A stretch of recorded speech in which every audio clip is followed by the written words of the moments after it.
Жақшылар күндөлдөн көрдүр. Мен иштеп турам предприятияда бүгүндесе Тян Байрам. Ол Туулу Алтайда колхоз совхоздордо мен силерге панорама берейин. Бүгүндесе таунхаус, высотный тураларда. Көрө бу Вена, эң бийик. Бул мен хабарым алганда, онда башка кафедральный соборлор көртөрбөт, онда. Вот.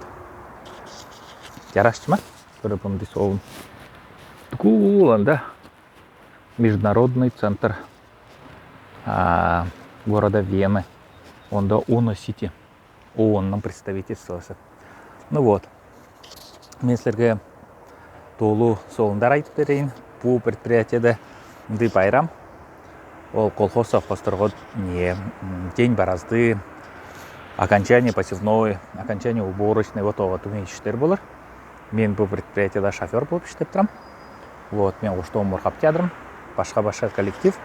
Германиядан ачадала, Швейцариядан коллегалар бар. Меге немецкий тилди демиктирип алгам, үйрөнүп аларга соолум. Вот ондай жакшы орун болор бу Австрия, көрөр. Бүгүн солнечно. 21 градус. Вот. Салкын жок. Изүү почти жай. Вот. Ондай соолундар көргөн Туулу Алтайда тыйын каар түшкөн деп. Мен Туулу Алтайда жаткан жерлештеримди, атайларды омуркоп жүрсүң деп санап жатырмын. Ондай санашылды айтып жатырмын. Жакшы жүргөр, витаминдер ичип турар. Көрөр буганды күндү витамин D. Жакшы жүргөр, жан сабырдын айта берүүдүгөр.